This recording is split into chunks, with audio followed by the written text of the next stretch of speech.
You check your bank account again. $14. You already knew that number before you looked. But the real answer to why you're stuck here is far stranger than you're bad with money. Hi, I'm Dave. I make videos about money, psychology, and the weird hidden reasons we do what we do with our lives. Today, we're talking about saving money when you feel like there's nothing left to save. Most people think broke is a math problem. Income minus expenses. Simple, right? It's not simple. It's not even mostly math. Researchers Sendhil Mullainathan and Eldar Shafir spent years studying poverty, and they found something nobody expected. Being broke doesn't just drain your wallet, it drains your brain. They called it scarcity mindset. When your resources run low, your mind narrows around the shortage. You start thinking only about the gap, the rent that's due, the card that's maxed. Everything else blurs. Here's the strange part. This isn't a personality flaw. It's not laziness. It's not a lack of willpower. Mullainathan and Shafir found that scarcity temporarily lowers something researchers call fluid intelligence, the mental bandwidth you use to plan, focus, and make good decisions. In their studies, published in the journal Science, people under financial strain performed worse on cognitive tests than the same people did after their financial pressure eased. Same brain, different bandwidth. In one experiment, sugarcane farmers in India were tested before and after harvest. Before harvest, broke and stressed, they scored significantly lower on IQ-style tests. After harvest, flush with cash, the same farmers scored higher. Nothing changed except the number in their pocket. Think about that for a second. Same person, same intelligence, same life. The only variable was how much money sat in their account that week. So when someone tells a broke person to just budget better, they're asking an exhausted brain to do calculus. No wonder it doesn't work. But here's where it gets interesting. If scarcity is the trap, understanding the trap is the first way out. Once you know your brain is narrowing under pressure, you can build systems that don't rely on willpower at all. You stop fighting your own psychology and start designing around it. That single shift changes everything about how this conversation goes. Let's start with the myth everyone believes. The myth says broke people spend on stupid things. Coffee, takeout, small pleasures. Cut those out and you'll be rich. Sound familiar? Behavioral economist Dan Ariely has spent decades studying why people make irrational money choices, and his research points somewhere else entirely. It's not the $5 coffee that keeps people broke. It's decision fatigue. Every financial choice, even a small one, costs mental energy. Ariely's experiments show that willpower behaves like a muscle. Use it too many times in a row and it weakens, whether you're resisting a donut or resisting an impulse purchase.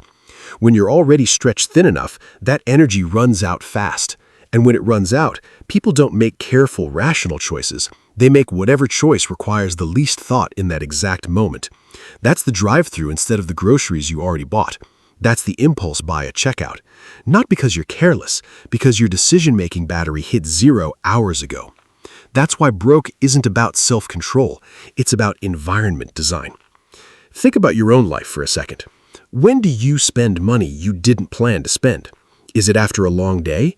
Is it when you're tired or stressed or scrolling your phone at 11 at night?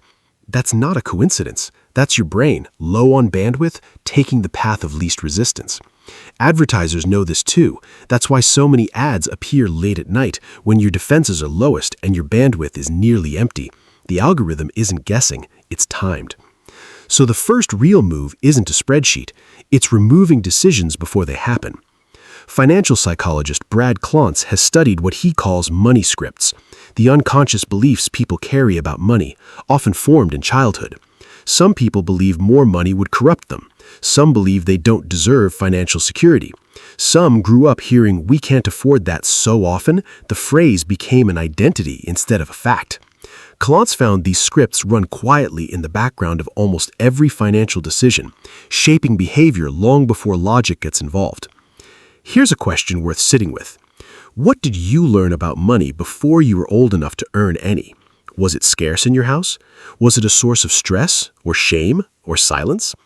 Most people never examine that. They just keep replaying it year after year without realizing the script is decades old. You can't rewrite what you never noticed you were reading. Now, here's the counterintuitive twist. The advice that actually works for broke people isn't more discipline, it's automation. Remove your own future self from the decision entirely. Set up an automatic transfer the day you get paid, even if it's $5. Not because $5 will save you, because it removes the decision. Your tired, bandwidth-drained brain never has to choose to save. It already happened before you had the chance to talk yourself out of it. This is the same principle behind what researchers call the default effect. When something happens automatically, most people stick with it, even if they could change it back. Retirement studies have shown this again and again. When companies switch employees from opt-in to opt-out savings plans, participation jumps dramatically, even though nothing about the actual choice changed. Saving becomes the default state instead of the exception. Why does this matter so much for someone who feels broke? Because it takes the decision away from your worst moment and hands it to your best one. You're not deciding to save at 11 at night, exhausted, phone in hand. You already decided once on payday when your bandwidth was highest. That single decision then repeats itself automatically forever, without needing you again. Next, shrink the decision. Broke often feels overwhelming because every choice feels enormous. Should you switch banks? Should you refinance? Should you sell something? Should you take a second job? Too many decisions at once is exactly what depletes an already drained mind.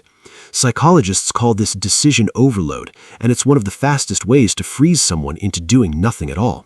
Ironically, the more overwhelmed you feel, the less likely you are to take any action whatsoever, even the small ones that would actually help. Pick one decision.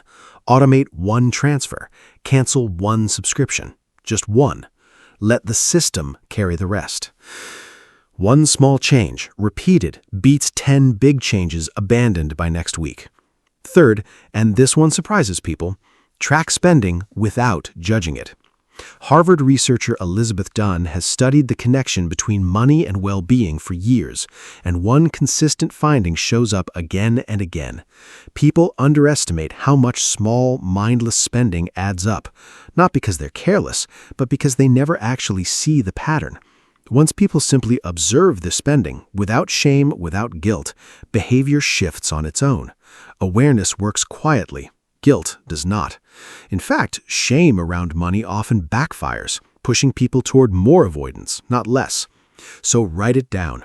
Every dollar. No lecture, no shame, just observation. Not because the number will shock you, because seeing the pattern is the first step to changing it. Now, let's go back to that scarcity mindset for a second, because there's a twist inside the twist. Mullainathan and Shafir also found something hopeful. Scarcity mindset isn't permanent, it's situational.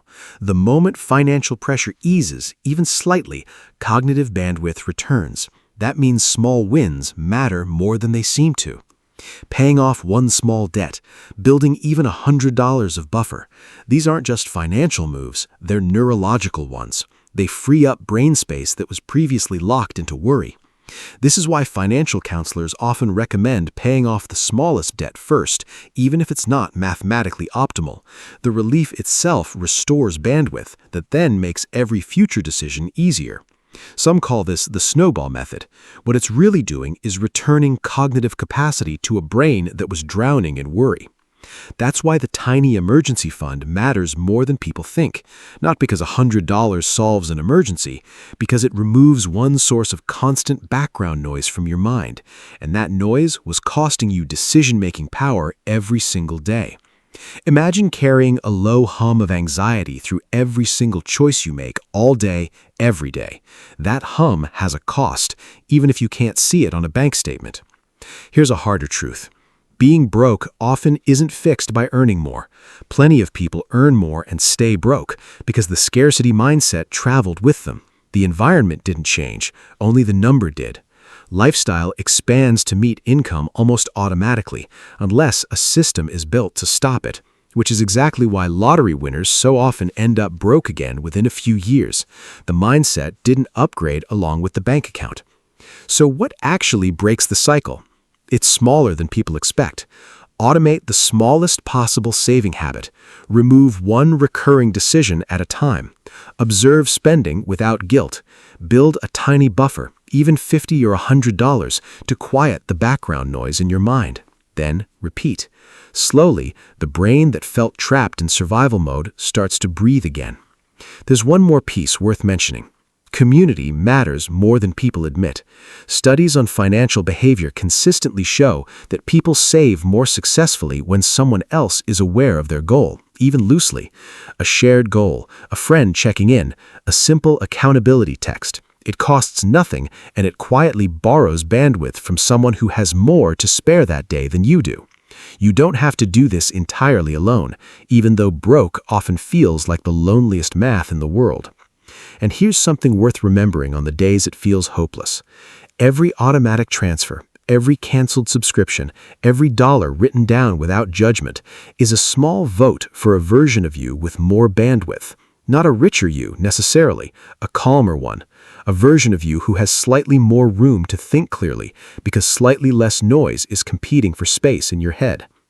Let's talk about what this actually looks like in practice, because theory doesn't pay rent. Start with what researchers call the envelope method, updated for a digital world. Decades ago, people physically divided cash into envelopes labeled rent, food, gas, savings. Once an envelope was empty, spending in that category stopped. It sounds old-fashioned, but the psychology behind it is exactly what modern banking apps try to replicate with separate savings buckets. The power isn't the envelope, it's the visible boundary, a boundary you don't have to remember because you can see it. Now apply that same boundary thinking to a single number. Not your total income, not your total debt, just one number, the smallest amount you could automatically save without noticing it disappear.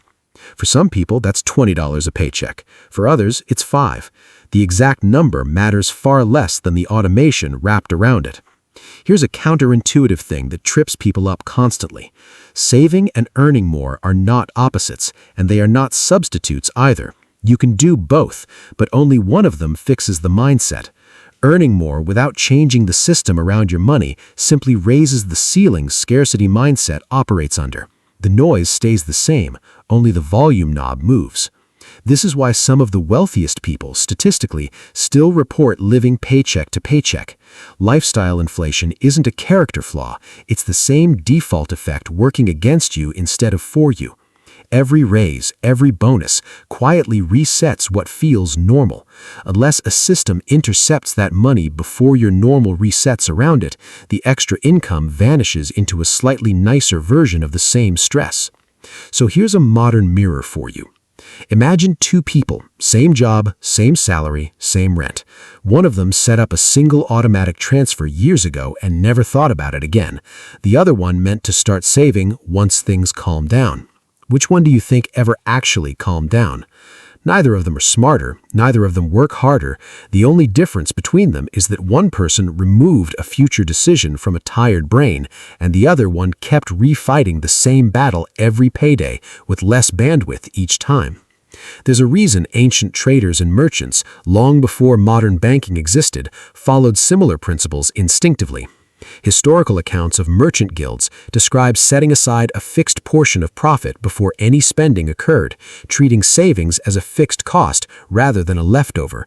It wasn't moral superiority, it was simply removing a decision from a mind that had 100 other decisions to make that day, in markets, in storms, in uncertain harvests. The method survived because it worked when willpower alone consistently failed. That's the through line across centuries, from old merchant habits to modern payroll deductions to behavioral economists publishing in academic journals. The answer keeps repeating itself in different language. Remove the decision, protect the bandwidth, let the system carry what your tired mind cannot. None of this is about hustle. None of this is about grinding harder while exhausted. It's about designing a life where good decisions happen automatically. Because your future self, on a hard day at 11 at night, tired and low on bandwidth, deserves a system that doesn't depend on willpower at all. There's one final piece worth sitting with, because it's the part most people skip. Rebuilding bandwidth isn't a one-time fix. It's more like maintenance. Just as scarcity mindset can return the moment pressure spikes again, a car repair, a medical bill, a slow month at work, the systems you build have to be sturdy enough to survive those spikes without collapsing entirely. That's why the goal was never to build a system that only works when things are calm. The goal is a boring enough, automatic enough, and small enough that it survives the chaos too. $5 a paycheck survives a bad month. An ambitious budget written on a good day rarely does. Think back to those sugarcane farmers for a moment. Their bandwidth returned every single harvest, then disappeared again as the money ran low in a predictable cycle they could see coming from a distance. You have something they didn't have as easily: awareness of the cycle itself. Once you can see the pattern, you can build small guardrails before the low points arrive, instead of scrambling once you're already inside them. So here's what this actually asks of you.